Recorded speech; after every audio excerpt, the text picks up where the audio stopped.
The chapter is water surrounding the earth. We have read in the previous chapter that planet earth is called water planet or blue planet क्योंकि 3/4 या 75% उसका earth surface water से covered है. Water अलग अलग forms में present है. Oceans, rivers, lakes, underground water, glaciers के फॉर्म में है. इनफैक्ट वाटर वेपर के फॉर्म में भी है. More than 97% of this realm of water on the earth is salt water. मतलब 97% ओशंस में प्रेजेंट है, सीज में प्रेजेंट है. सॉल्टी वाटर है, कोई यूज़ का नहीं है. 2% ग्लेशियर्स के फॉर्म में है और 1% फ्रेश वाटर के फॉर्म में, रिवर्स में, लेक्स में. Thus, the oceans, namely Pacific, Atlantic, Indian, and Arctic, are the largest reservoir of water on Earth. अब इसी अलग अलग वाटर बॉडीज के बारे में पढ़ेंगे. Nature, source, movement and so many other things. The Earth receives major part of pure water through rainfall. In addition, it receives fresh water through numerous springs and rivers. Waterfall होता है, पहाड़ के पत्थर के बीच से पानी निकलता है, स्प्रिंग्स होता है, रिवर्स, इन सब के फॉर्म में फ्रेश वाटर है. और फ्रेश वाटर रेनफॉल के फॉर्म में अर्थ में आता है. The water never remains static. एक कंटिन्यूस साइकिल है जिसमें पानी घूमते रहता है, जिसको वाटर साइकिल बोलते हैं. ऑलरेडी हम लोग इसके बारे में बहुत पढ़ चुके हैं. The sun is the main source of energy which causes water to evaporate. Sun का हीट के कारण पानी एवापोरेट होता है, फिर वो वाटर एवापोरेट होकर वाटर वेपर्स बनता है. This process is called evaporation. कहाँ से एवापोरेट होता है? अलग अलग सरफेसेस से. फिर ये ऊपर जाकर, लाइट है तो ये ऊपर जाकर कंडेंस हो जाता है इनटू टाइनी ड्रॉप्स. फिर वो टाइनी ड्रॉप्स जब पास आकर एक दूसरे के साथ कंबाइन करता है तो वो क्लाउड्स बनता है. क्लाउड्स हैवी हो जाता है तो वो नीचे आ जाता है. फ्लोट नहीं कर पाता तो वो नीचे आ जाता है प्रेसिपिटेशन के फॉर्म में, बारिश के फॉर्म में. ये एक नेवर एंडिंग साइकिल है. कंटिन्यूसली कुछ पानी एवापोरेट हो रहा है, कहीं पर पानी कंडेंस हो रहा है, तो ये एक साइकिल चलते रहता है. A major part of the water runs off over the earth surface forming numerous streams.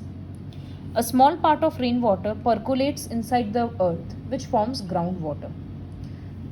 पानी ऊपर से बह बहकर अलग अलग जगह से पास होते रहता है, स्ट्रीम्स बन जाता है वो. बहुत पानी सॉइल के अंदर भी चला जाता है, दैट इज़ ग्राउंड वाटर. और ग्राउंड वाटर प्लांट्स के लिए एक इम्पॉर्टेंट सोर्स है पानी का, क्योंकि प्लांट का रूट्स यहीं से एब्जॉर्ब करता है पानी.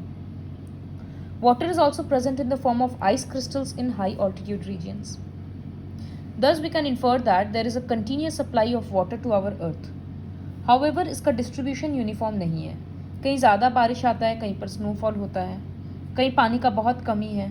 इस तरह से अर्थ का हीट, लैंडफॉर्म, इन सब चीज़ों पर डिपेंड करता है. तो ये बहुत इंपॉर्टेंट है कि हम लोग वाटर को जुडिशियसली यूज़ करें, बहुत सोच समझ कर यूज़ करें, क्योंकि एक बहुत प्रेशियस नेचुरल रिसोर्स है. Now the next topic is various movements of ocean water. When we throw a pebble in a river और a pond, we observe ripples in the water. एक पत्थर फेंकते हैं तो रिपल्स होता है, मतलब इस तरह से सर्कल्स बनते जाता है. Similarly on the sea coasts we can observe the rolling waves of sea water. Waves दिखता है, आ रहा है, जा रहा है, आ रहा है, जा रहा है. तो पानी भी कितना मूव करते रहता है continuously. So these movements in ocean waters are basically of 3 kinds: waves, ocean currents and tides. तीनों के बारे में अलग अलग पढ़ेंगे. तो वेव्स क्या है? Waves are the movement in a water body where water particles move up and down. पानी ऊपर नीचे होते रहता है. This is like a ball thrown in the water. अगर जैसे पानी में बॉल फेंकते हैं तो दिखता है वो ऊपर नीचे हो रहा है. This rhythmic movement of water particles produces a pattern which we can see as waves. Wave कितना ऊंचा होगा वो डिपेंड करेगा कि विंड का स्पीड कितना ज़्यादा है और कितना देर के लिए विंड फ्लो कर रहा है कंटिन्यूसली, उस तरह से डिपेंड करता है. So this is about the wave. और वो ये भी डिटरमाइन होता है कि विंड इस तरफ से फ्लो हो रहा है या लेफ्ट टू राइट जा रहा है, राइट टू लेफ्ट और left to right. So these are the factors which determine the height of a wave. Now next movement is ocean currents. The ocean currents is and this is very important, the ocean currents is the continuous movement of a mass of water in a particular direction. एक particular direction में पानी लगातार move होते जाता है बहुत धीरे धीरे, उसको ओशन करंट्स बोलते हैं. ओशन करंट्स 2 टाइप का होता है, cold currents and warm currents. These are formed due to the heating and cooling of the ocean water. We know that cold water is denser than the warm water. Due to higher density of cold water, it sinks below the warm water. Suppose यहाँ पर बहुत पानी है, ऊपर का पानी क्या होगा, सन के कारण हीट हो जाएगा तो वो गर्म होता है, और नीचे का जो कोल्ड वाटर होता है वो और नीचे चला जाता है क्योंकि वो हैवी होता है, डेंसिटी उसका ज़्यादा होता है. वार्म वाटर ऊपर से फ्लो करते रहता है towards equator. The warm water near the equator moves along the surface of the ocean towards the pole. ये जो गर्म पानी है ये ऊपर जाता है और बदले में ठंडा पानी नीचे आता है. So warm water from the equator moves towards the poles. Cold water from pole move towards the equator. ये जो डिस्ट्रीब्यूशन दिखाया गया है इसमें बहुत सारा ओशन करंट्स ड्रॉ किया गया है. जो रेड से है those are the warm currents. The one with black color are cold currents. So as you can see here, these currents tend to move towards right in the northern hemisphere.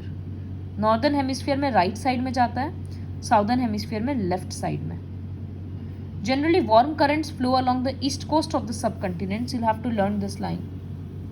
किसी भी continent के east coast में warm current रहता है. सी ये continent है, इसके east में वार्म है, फिर ये कंटिनेंट है, ईस्ट में वार्म है.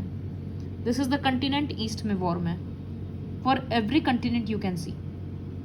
तो generally warm currents flow along the east coast of the continent and cold currents west coast में पास होता है, फ्लो करता है. The ocean currents play an important role in influencing the climate of the coastal regions of the continents. अगर किसी जगह से warm current pass करता है तो उसके आसपास का एटमॉस्फेयर क्लाइमेट भी वार्म रहता है, टेम्परेचर हाई रहता है.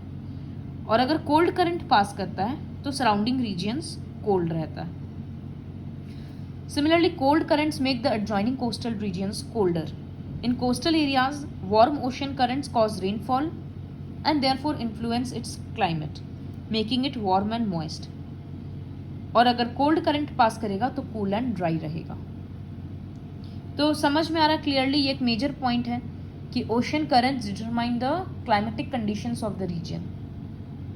Another interesting characteristic is that the confluence of warm and cold currents provides ideal condition for plentiful growth of plankton which is a food for marine life. जहाँ ये warm current और cold current मिलता है वहाँ पर plankton बहुत ज़्यादा grow करता है. प्लैंकटन जितना ज़्यादा रहेगा मतलब फिशेस के लिए फूड उतना ज़्यादा है, तो ज़्यादा फिश का वहाँ पर ग्रोथ होता है, तो फिशिंग के लिए बहुत अच्छा हो गया. सो जिस जगह पे जैसे देखो यहाँ दिख रहा है कोल्ड करंट वार्म करंट मिल रहा है तो ये एक रीजन फिशिंग ग्राउंड है. यहाँ कोल्ड करंट वार्म करंट ये सब जगह पे मिलता है तो ये सब एक फिशिंग ग्राउंड है, मतलब यहाँ पर फिशी कल्चर बहुत अच्छे से होता है. सी क्योंकि फिश बहुत एबंडेंस में है, क्योंकि प्लैंकटन का ग्रोथ ज़्यादा है, तो ये एक बिजनेस अपॉर्चुनिटी बहुत ज़्यादा अच्छा होता है. The ocean currents also help in navigation. So from this paragraph you'll have to learn the various advantages of ocean currents. पहला कि वो climate influence करता है of that area. दूसरा the region where both warm current and cold current mixes or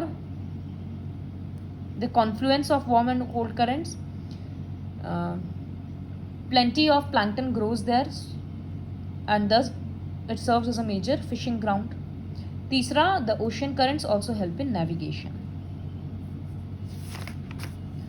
Now the third type of movement is tides. So tides are the periodic rise and fall in the level of ocean water.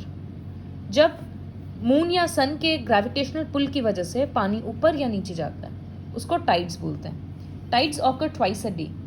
When the level of water rises high tide होता है, जब water का level नीचे रहता है वो low tide होता है. कभी कभी हाई टाइड के कारण शिप्स हार्बर में जा पाता है. इतना बड़ा बड़ा शिप्स है कि जब तक पानी का बहाव ऊंचा नहीं होगा तब तक वो शिप आगे नहीं बढ़ पाएगा. तो हाई टाइड के कारण वो लोग शिप में हार्बर से जा या आ पाता है. Kolkata port in India is an example of tidal port. अब टाइडल एनर्जी को भी हार्नेस किया जा रहा है टू प्रोड्यूस इलेक्ट्रिसिटी.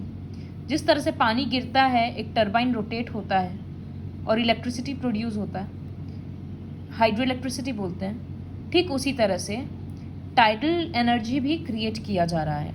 बट ये सब अभी एक्सपेरिमेंटल स्टेज में है, कम्प्लीटली कमर्शियली ये चीज़ स्टार्ट नहीं हुआ है. You can watch a video for harnessing tidal energy on YouTube.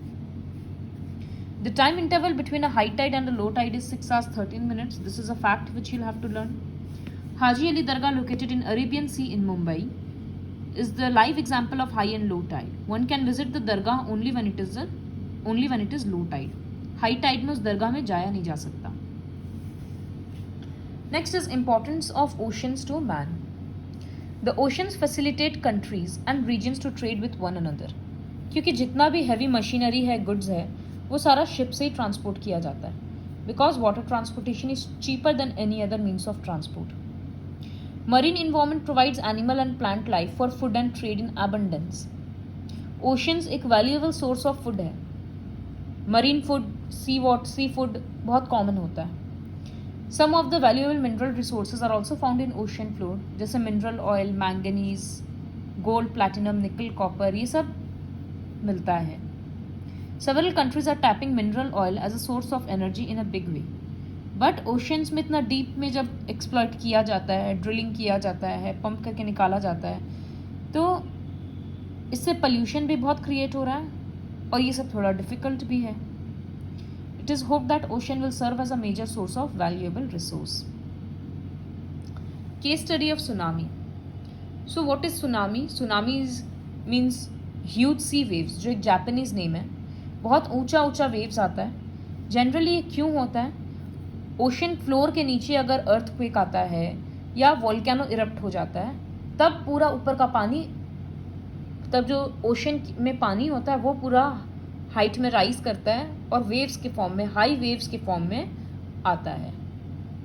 In December 2004, gigantic waves, the likes of which were never seen before, crashed into the coastal regions in many parts of the world. बहुत लोगों का घर बह गया, लोग बह गए, घर बह गया, जानवर बह गए. There was unprecedented loss. The whole world watched in horror. तो इस तरह के कंडीशन में क्या किया जाता है? गवर्नमेंट एजेंसीज, NGO और काफ़ी सारे एसोसिएशंस मिलकर काम करता है. कोई रुपया डोनेट करता है, कोई मेडिसिन डोनेट करता है, टेम्पररी बिल्डिंग्स बनाया जाता है, टेंट्स बनाया जाता है ताकि विक्टिम्स को हेल्प कर सकें. सो जैसे इस तरह से दिखाया था, ये अर्थक्वेक आया यहाँ पर, जिसकी वजह से इंडियन ओशन में अर्थक्वेक आया, जिसकी वजह से सराउंडिंग रीजन्स में सुनामी आया था. So this is all about the chapter water surrounding the earth.